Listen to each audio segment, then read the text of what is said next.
Heroines, Willa, Cather, and Patsy Cline.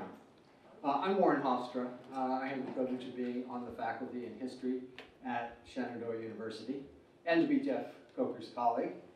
Thank you, Jeff, for everything you said this morning.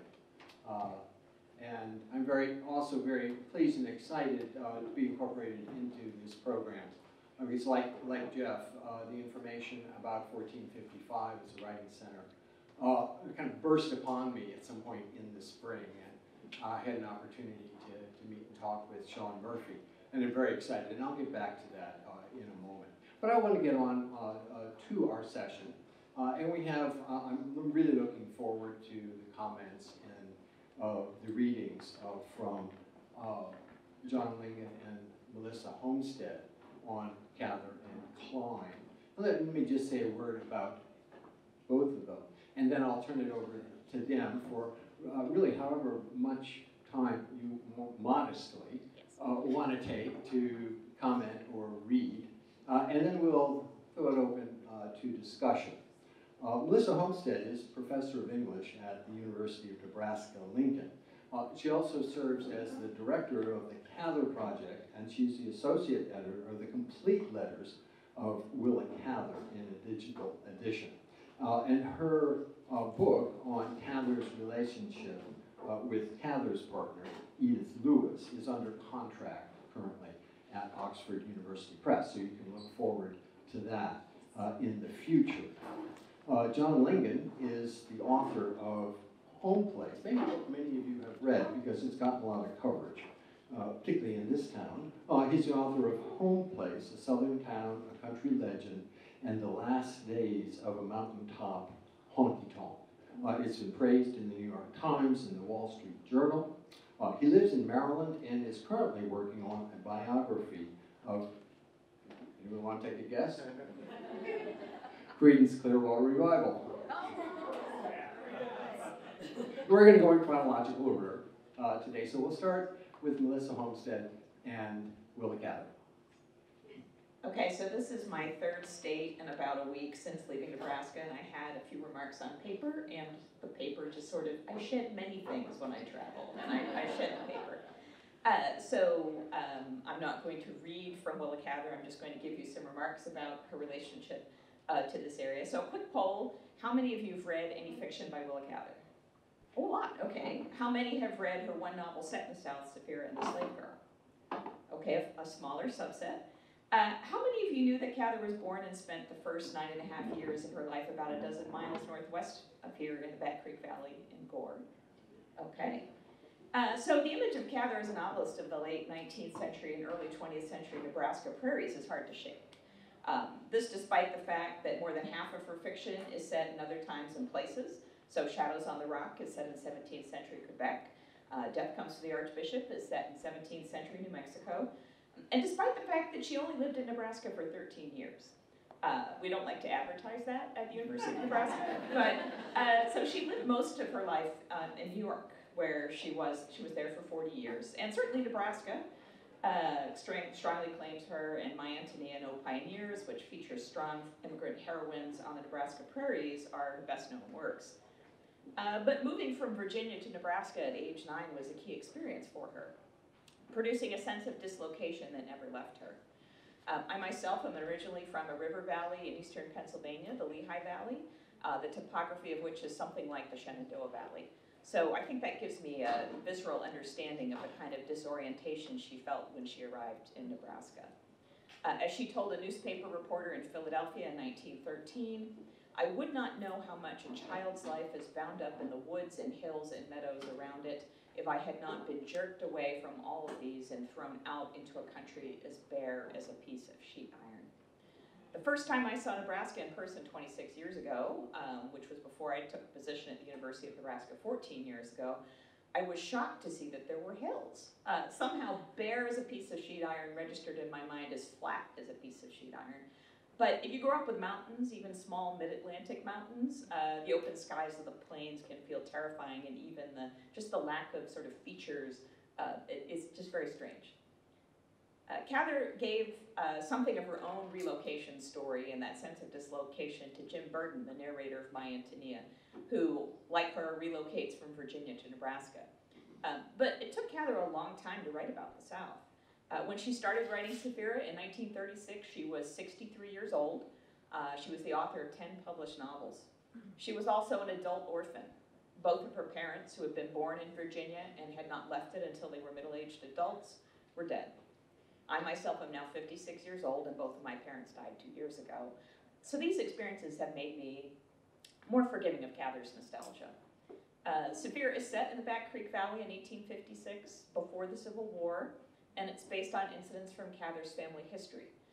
One of Cather's grandmothers helped a young woman held in slavery to escape via the Underground Railroad. 2 years into writing Sapphira, however, Cather's work ground to a halt. Her brother Douglas, also born in Virginia, died, as did her friend Isabel McClung. She resumed work in 1939 and forced herself to finish the novel. In Toni Morrison's book, Playing in the Dark, Whiteness and the Literary Imagination, she gives Cather a great deal of credit, more than you might expect, for diving into the psychology of the title white character, Sapphira Colbert. Morrison praises Cather for her valiant effort to understand what she calls the sycophancy of white identity. Sapphira Colbert, disabled by dropsy, can't function without enslaved laborers to help her. It's not only her disability that makes her depend on them, however, that's the sycophancy part. She's dependent, she can't be herself without them. Her very sense of self depends on their existence and on the power she exercises over them. If she is not a mistress, she does not exist.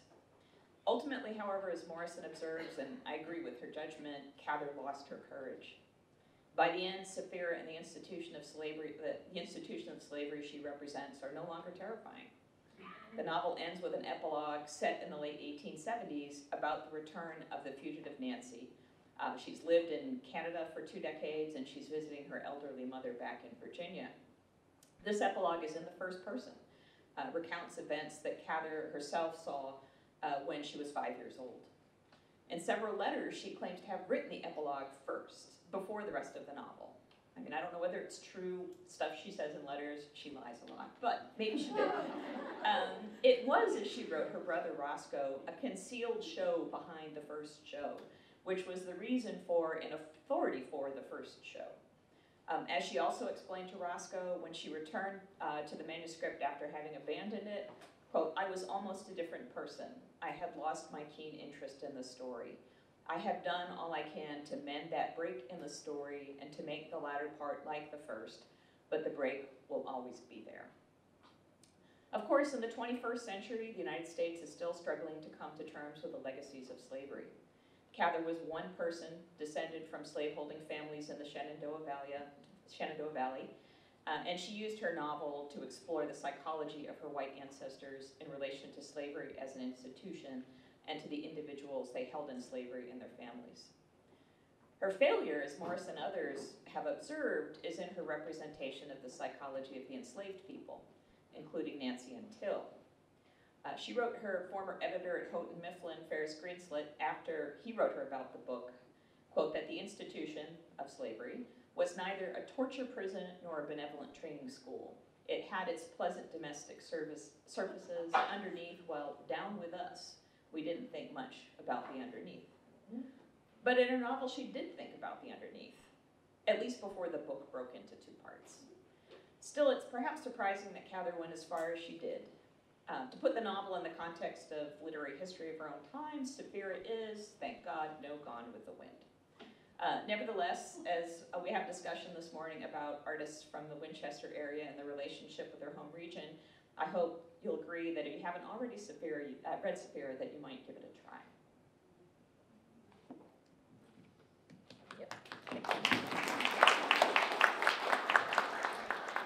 Thank you, Melissa, and thank you, Warren. Warren was actually one of the first people that I met in Winchester, so many years ago. I guess it was... It wasn't that long. Yeah, it was 2013 was when I first came here.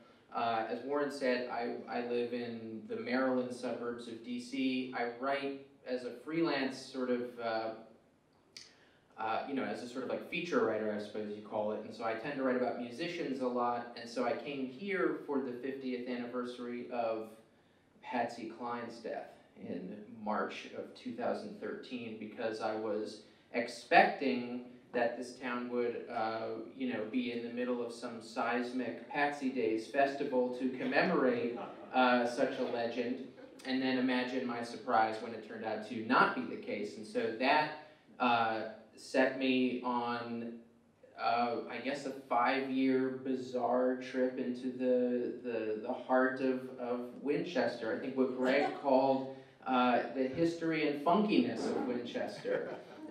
So what ended up happening is I wrote this essay about Patsy Cline and how, in case anyone here is not aware, she was persona non grata for a lot of people when she was alive, when Winchester was a more sort of socially fractured place. And then, she's only recently become more of like an acknowledged hometown hero in the sort of Chamber of Commerce way. And so I wanted to understand sort of why that was. How does that transformation happen? And so I ended up, in my mind, I thought, well, I got to understand like the history of this area. And when you do that, when you think, I want to know how the northern Shenandoah Valley, what that history is like, you have no choice but to read Warren Hofstra, who wrote a number of amazing books about that area. And so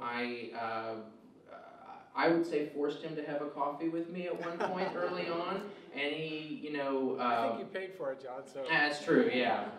Tax deductible for sure. So I had coffee with Warren just to sort of understand this really fascinating, longer term history of Winchester. Because if you want to talk about Patsy Cline and her reception, especially by wealthy people who controlled everything in Winchester in the 1950s, if you want to talk about why she was received coldly by those people, you must understand who those people were. And you must understand a social world that almost went unchallenged for 200 years to that point. Winchester was founded as Fredericktown in 1740. This is the wrong room to get dates like this wrong, but 44, I'll say. Thank Dead you. on. And then it was changed to Winchester in 1752, I think. All right, whose would start? So You're on a roll, John. Thank you. All right. So, and you had basically, in a way that Warren has actually explained really, really nicely, you had no middle class for 200 years. You had the proprietary class, as Warren has called them, and you had I forget what you called the second bottom. Working class. The working class, yeah. He didn't have as fancy a name for it, but it was the working class. But you had these two layers. You had the people who owned the orchards, the land, the stores, the factory, whatever else, and you had the people who worked for those people for 200 years.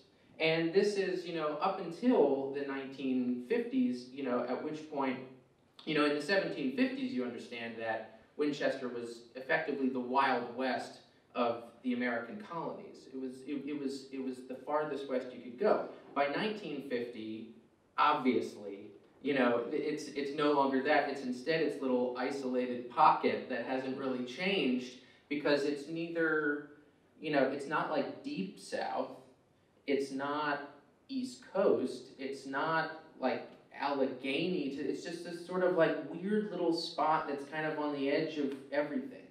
And so that's what I wanted to understand. And so the Patsy Cline thing was like an entry point, just because she's a phenomenal musician who has not been written about enough and happened to grow up 90 minutes from where I live. So it was as a freelance writer, it was a great gift to find Patsy Cline here. But she was my sort of introduction to the way this whole town sort of has changed, is in the process of changing, and she sort of embodied this change in a lot of ways, because of course her life after death, as it were, her legend has really grown and mutated and changed throughout the world, and especially in Winchester. You have to understand, when she died, she was 30 years old. She had, I believe, 5 charting singles, maybe 4 at that point. I think She's Got You came out immediately after her death, but she was not like a megastar. And in fact, in the plane that crashed, she was one of 3 musicians. There were 4 people in the plane. She was one of 3 Opry, level country musicians, and was considered the least famous of the 3. Now, her star was probably the most ascendant at that moment. She was, riding high off a couple recent singles, and, she was younger than those other gentlemen. Like, it was clear she was going to be more famous than she currently was, but she still was not yet quite there. And so that's how she was when she died. It wasn't until long after that she was a character in a movie, a person that 3 biographies have been written about, a postage stamp icon, a star on the Hollywood Walk of Fame. All of this came many, many, many years after.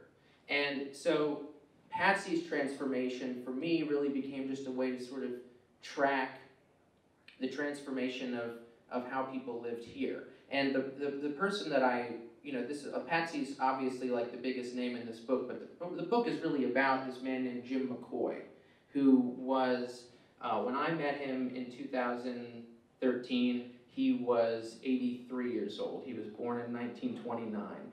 And he was born on top of one of the Blue Ridge Mountains in West Virginia, and at a very young age became obsessed with country music. And his family did not have electricity, so they had to like send away for records in the Sears catalog and like play them on a battery-powered record player, and like he has this whole thing. And so he like from this teeny tiny little mountaintop home, he ends up, by the age of like 14, he's like hitchhiking into Winchester on Saturday mornings so that he can host the country and western show on WINC. Because the town did not care about country music at that point, so they stuck it at like 5 to 9 in the morning. So he comes down and he has this little thing that, if you come to the station and give him $2, he'll let you sing on the air, live, no questions asked. And so Patsy Cline showed up in 1948 when he was 18 or 19 and she was 16. She did not have $2, but she auditioned for him and she sang on the radio, and that was the first time that Patsy Cline's voice had ever been heard on the radio. So by the time I show up here, Patsy's been dead for 50 years, but like her friends, people who knew her well and were like deeply invested at a very young age with like her career pre-fame, and like through her death, like Jim ended up being a pallbearer at her funeral. He was a dear friend for the rest of their lives with her widower, Charlie Dick, who lived in Nashville. His life was defined in many ways by his relationship to this woman. And so Jim, in addition to he became a songwriter, he became a record producer, he became a musician in his own right, a band leader, and then eventually when I met him, he had started this bar back up top of the mountain where he was born. And so this book is really about him and sort of tracing through his life all these transitions that come. But Patsy sort of, serves as this sort of North Star, I think, or this sort of like, this emblem for a lot of people about what is sort of like real or authentic about a certain type of cultural history here. And I think that's really relatable to a lot of towns. I think a lot of towns are in search of something like that and maybe don't have the benefit of this tremendous icon who left hours of incredible music behind that you can celebrate that way. So it's a great thing for Winchester that they have this woman who came from here, and that you have that legacy to celebrate. And and I feel the same way about Willa Cather. Like it's very, these are legendary characters that not every little, I don't want to say little, I know Winchester people are very self-conscious about that, I've been told. So a great city like Winchester, has these legends that came from this direct area, and that is not a thing that happens to every city or town in the U.S. So I keep swearing I'm just going to come back to this place as social visits, but I keep getting brought back to talk about this stuff, and I'm glad for it because it's a really fascinating thing, and it afforded me a great opportunity to learn about this place. Thank you, John. Thank you, Melissa. I'd love at this point to direct our conversation toward the characters of Patsy Cline and Willa Cather and their accomplishments and issues as musicians, as musical artists and literary artists. But I want to focus our attention for the moment on writing about them. Let me give you an example of what I mean about writing about historical characters, writing about real people. There was a lot of discussion this morning about creative writing, and I think we could engage in an extended discussion that would blur the lines between creative writing and historical writing. But this is what I'm thinking. I'll tell you a story. I have a colleague who recently retired. He taught ethics and philosophy at the university for many years. And the way he taught ethics was to create ethical situations, or situations in which decisions had to be made. The individual had to make a decision and consider the ethics of the situation.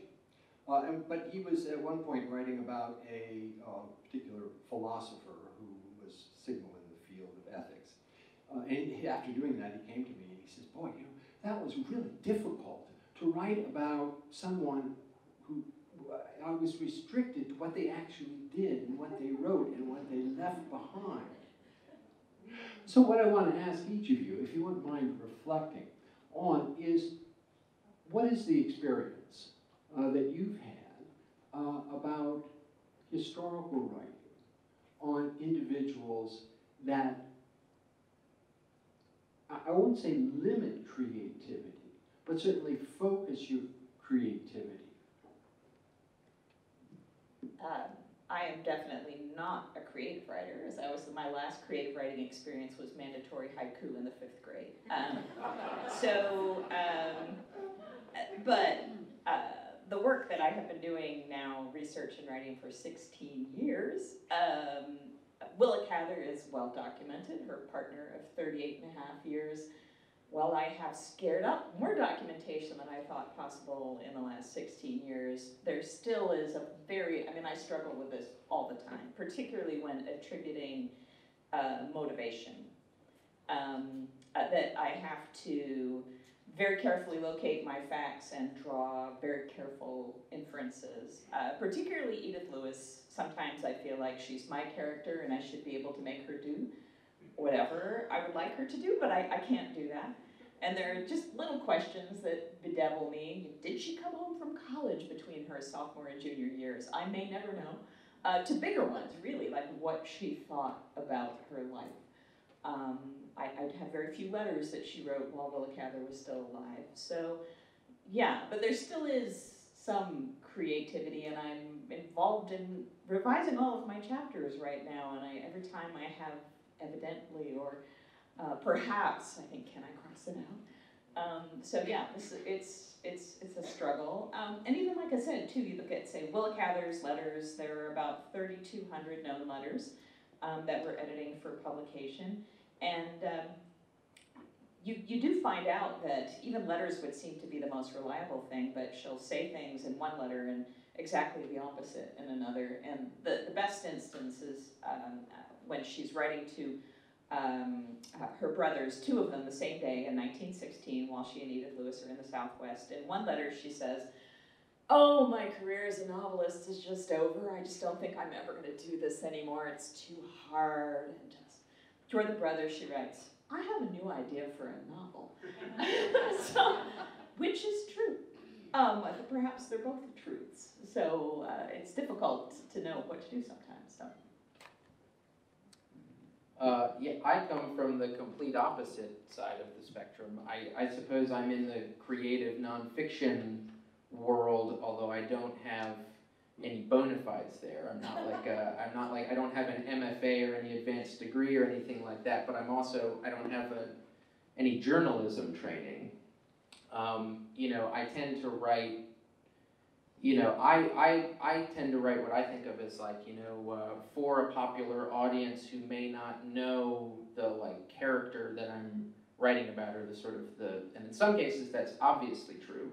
Like with Jim McCoy, I think for most people reading this book, he's a new person to them, a new character to them. Patsy maybe less so, but to me it's all about, you know, sort of supplying that context and sort of, you know, doing, I suppose, like a little bit of historical work. In the case of this, it is sort of told from my voice, even though it's not a memoir, it's not about me in any way. The voice is just a way to sort of connect all these different characters. But, you know, I suppose what that means is that I can, like, I take very seriously the charge to document everything I do. I do not believe that nonfiction writers have any wiggle room whatsoever with like making stuff up or even fudging and interpreting facts in that way. So I do take that part seriously. But my job, I am not a scholar. It is not my job to pore through letters and find those granular details so that we can document an important person's life as best we can. Thank God for those people. Like, as someone who writes about artists, I'm really glad and amazed that people are able to devote such time and resources to it, because it is a truly worthwhile way to study a person. But it's not my way to study a person. You know, I'm looking to take musical artists or you know, other people I'm writing about and make them as sort of approachable and understandable to a popular audience. And so the way I try to do that is, especially in this book, because Jim and Patsy are two characters, but there are a number of people, including much younger people, and a couple people that are in this room are in this book, actually. But you know, with all of that, when I try to let the people be represented in the way that they would want to be. You know, like that's, I like to let people have their say. Or I shouldn't say, it's important to me that people have their say. If I'm going to write them, they should be able to speak for themselves and to be presented in, like, foremost in the way that they would want to be. I have the ability, because I'm the author, I can contextualize that in any number of ways, and it's my responsibility to, and I can editorialize to the degree that I feel is necessary. But even if I'm going, or especially if I'm going to do that, to me, like, my responsibility if I'm writing about a person is like, you know, they may not like the way that they're depicted, but I don't want them to be able to point to factual errors, you know, or like, you know, ideally, honestly, the people that I'm writing about that are still alive will feel well represented. Like, thank you, I agree with how I like, but that's not, well, I'm not writing it for them. So instead, I just want to make sure I cross all my T's and give them the chance to speak for themselves, and to the degree that that's possible with dead or historical figures, to do that as well. Thanks to both of you. As a segue to the next question that I want to ask, trigger warning, this is a harder question. Okay. I just want to say something about an experience that I had in writing about historical figures, and particularly about Patsy Cline. And the story is that this book, Sweet Dreams, The World of Patsy Cline, published by the University of Illinois Press, came out under threat of lawsuits against it, attempts to stop its publication. After the book came out, I got threatening telephone calls by angry people. And what this was all about is writing candidly about issues of class and gender, particularly about women. And in this context of country music, where issues of class and gender can be inflammatory and volatile, even explosive. So my next question to you, really ask about writing about women. Both of you have written about women. And what are your thoughts and approaches about writing on issues of gender, particularly in our age, in which the currents are shifting beneath us with fundamental changes in the culture of gender that we've experienced. I'll take that as a warrant to talk about sexuality. Sure. In Cather's case. There still is, to my mind, a kind of ridiculous debate about Willa Cather's sexuality. I mean, my basic place is she lived with the same woman for 38 and a half years. Shut up already. But I did a little more sort of scholarly about that debate in my introduction. But there's just I have to say that debate has been aired in the local newspaper, the Winchester Star, on a number of occasions, particularly in the context of naming a school. Elementary school. I heard about that from two different people. So this is the Willa Cather Conference T-shirt from June, and the conference was here 21 years ago as well. Nobody talked about the school issue, although that had already happened in 1997 when I was here. But I had two people, one a middle-aged woman and one a young woman in her early 20s who was like, damn it, I wish I had gone to a Willa Cather elementary school. That was so stupid of them, right? I mean, it's, I mean, I know that there are going to be people who will be displeased with my interpretation, but, you know, I feel I have authority and I feel I've situated my argument. I mean, I guess it's even more difficult.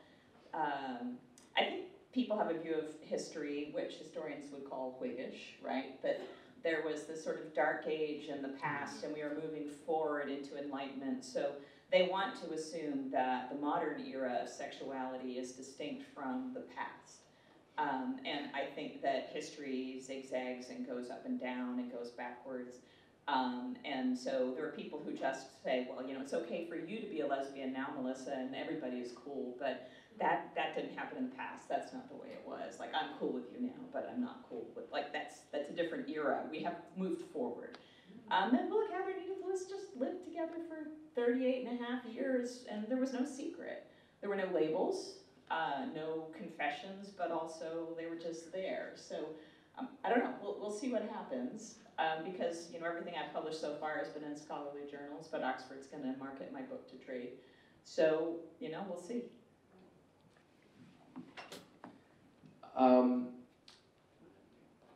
Yeah, Patsy Cline as a feminist figure is a very interesting topic because, of course, she died before we had that term, feminism, and she died. Oh, excuse me, I'm sorry. Well, she died for this, excuse me, I don't want to overstate that, but she died before. She died in the year of the publication of Feminist Mystique. Feminist Mystique, not feminist, yes. That is correct. So, I'm just walking into every store this room can offer. Should anyone want to talk about local politics, maybe?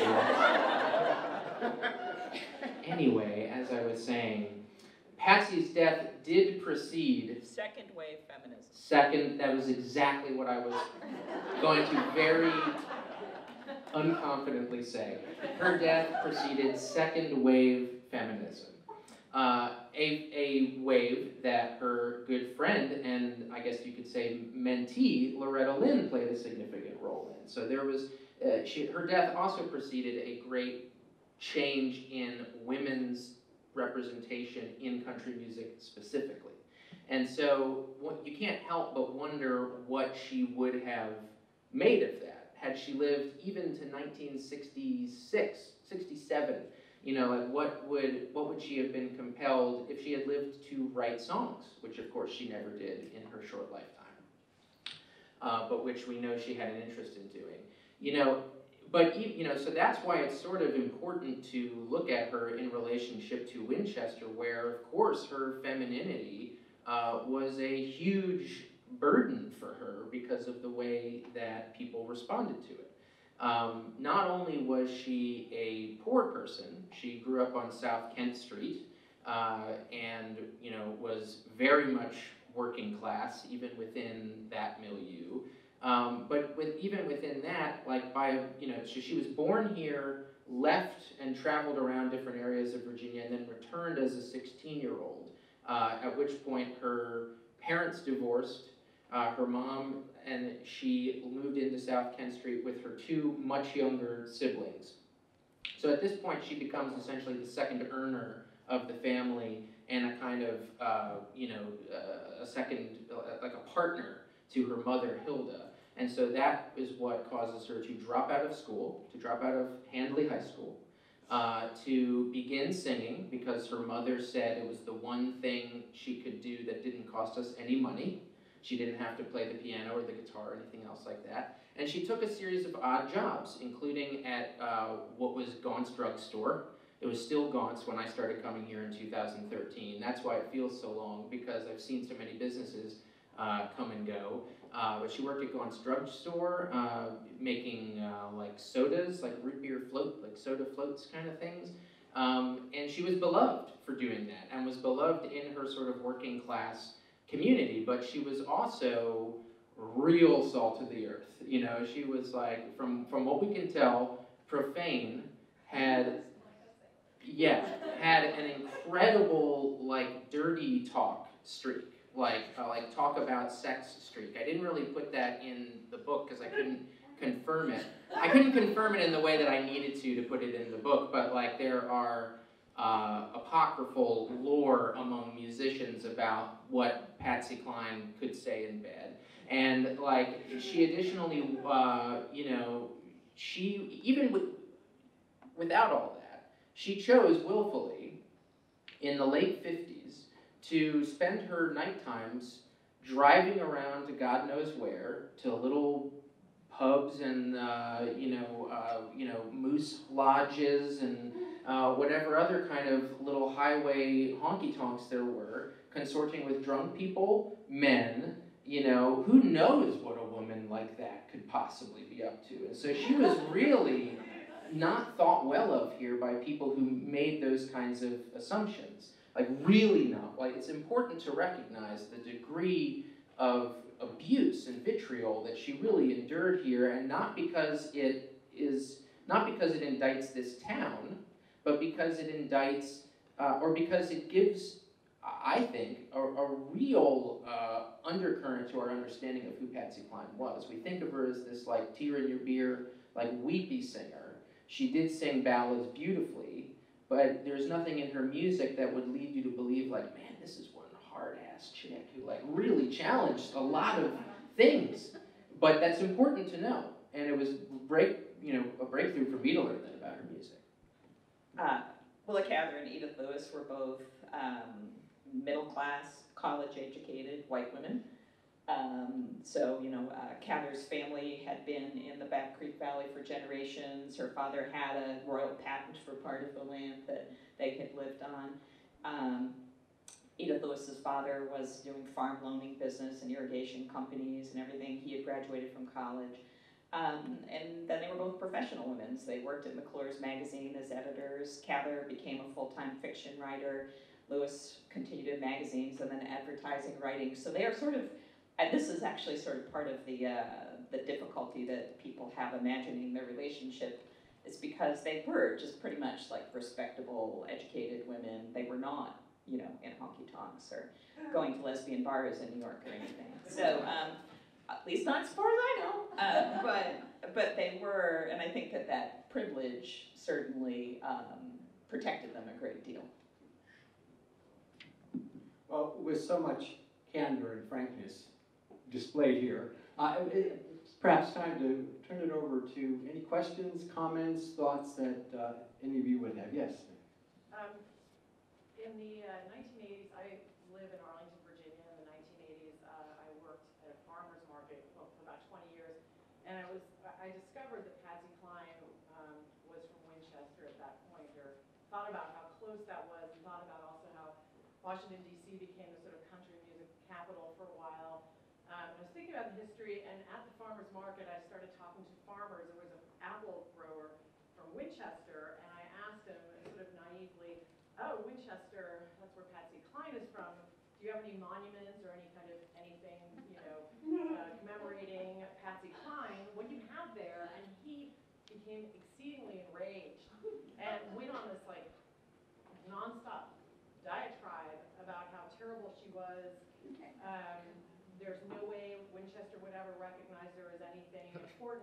Winchester, I mean, really went into this onslaught to just cut her apart, throw her into the gutter. I mean, really unbelievable, to the point it inspired me to find out more about just what you did, which I'm really glad you've written this book, but there's still more. Years and years as the artist, I just collected stories. So I started trying to find people who worked with her, to talk to them.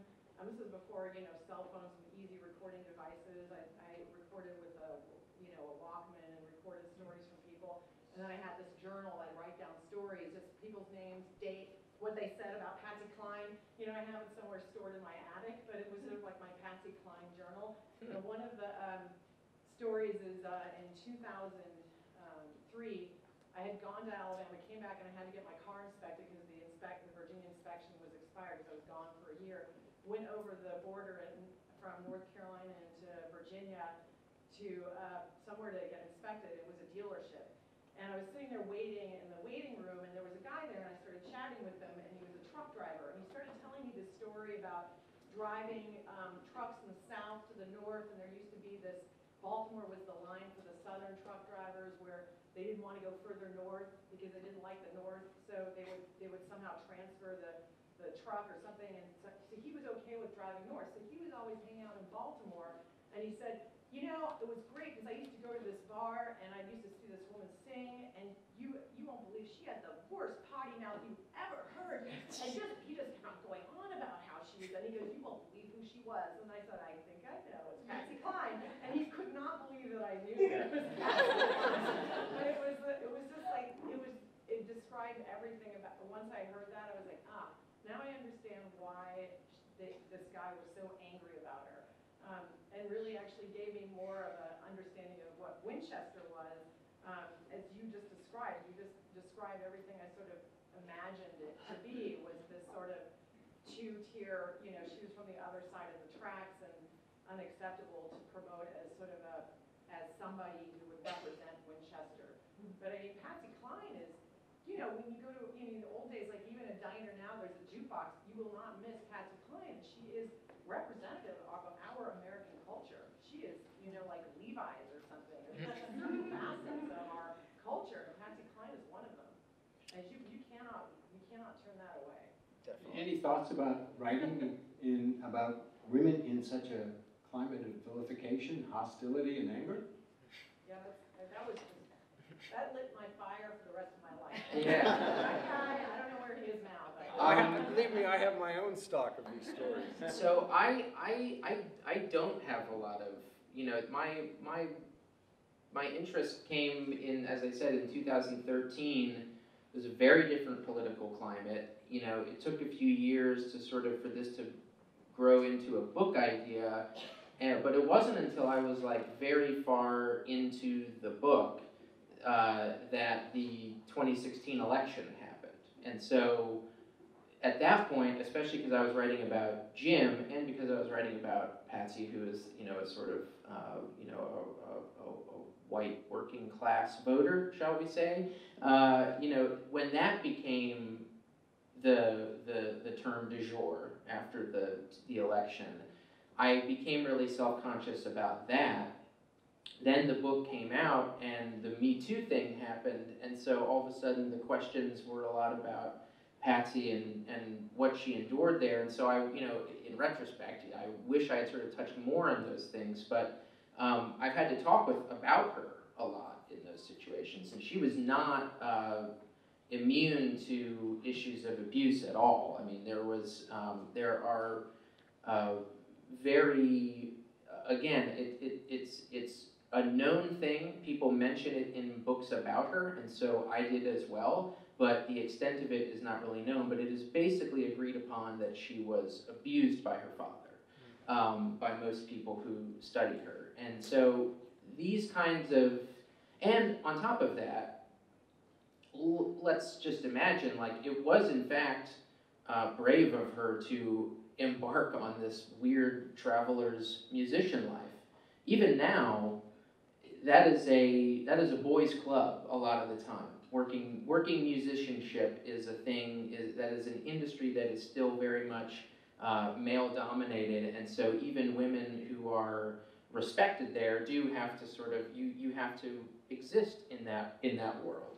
And I think Patsy deserves a lot of credit for doing that. But I also feel confident, like, who knows what kinds of situations she ended up in at that point, you know.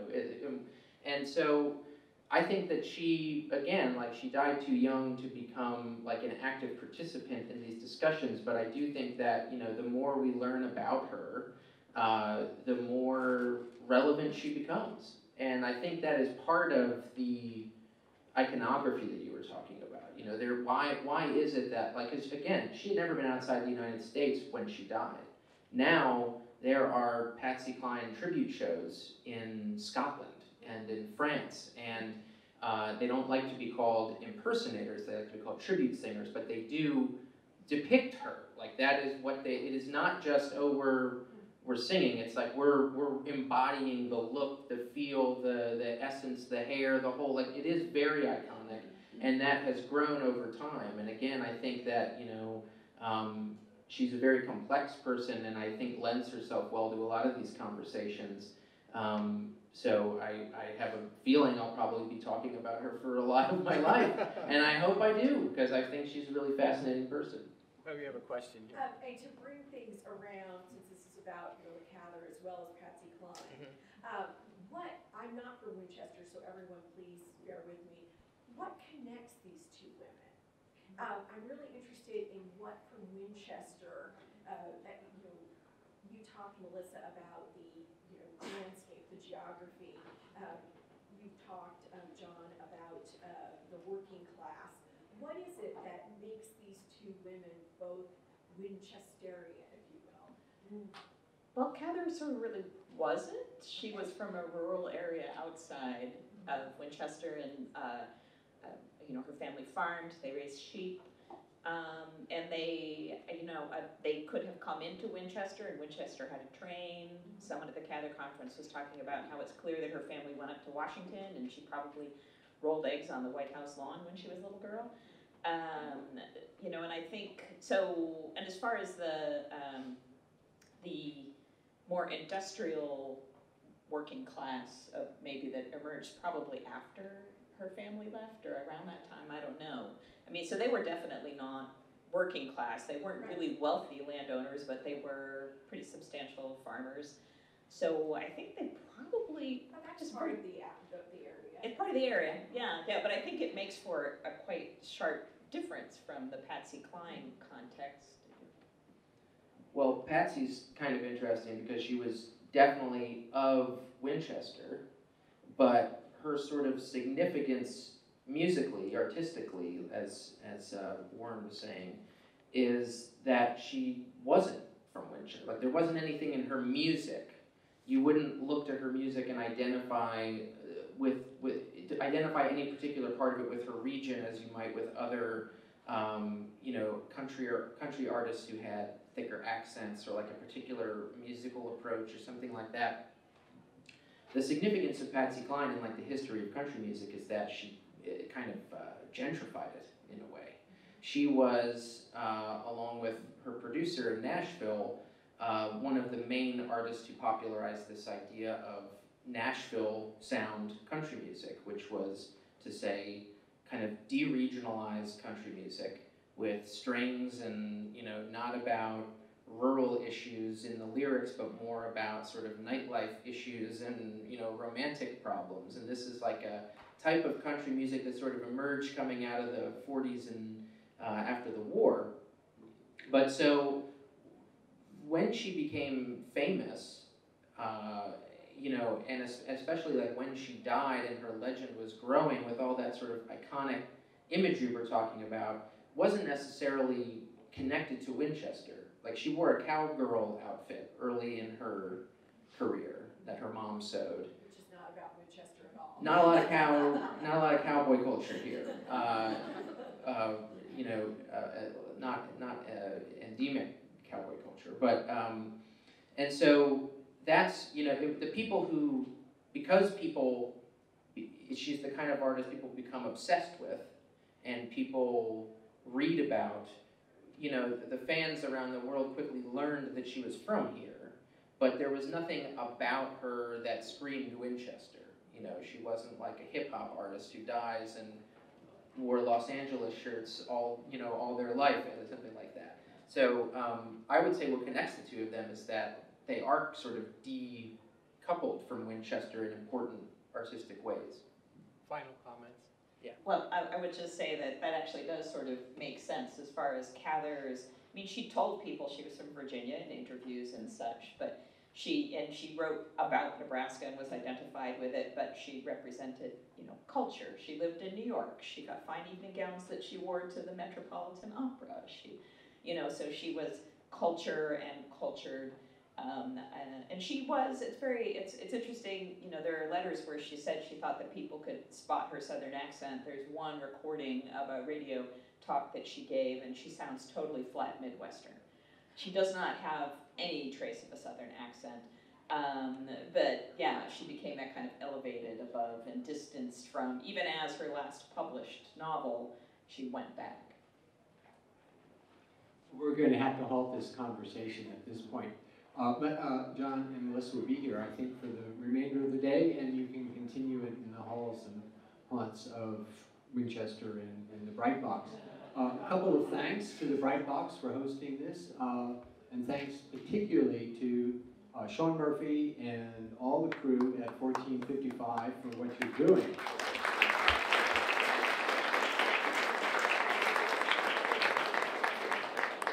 To making writing an intrinsic part of our lives here in this community, but also to convey the message that writing is a performing arts. There was much discussion about Shenandoah University and the preeminence of the conservatory, where it is an institution of the performing arts. But what I am constantly encouraging my own students to do in thinking of themselves as writers, and to think of writing as a performing art. So thanks to John and Melissa for performing your writing this morning. And we'll adjourn now for the next session. Thank you.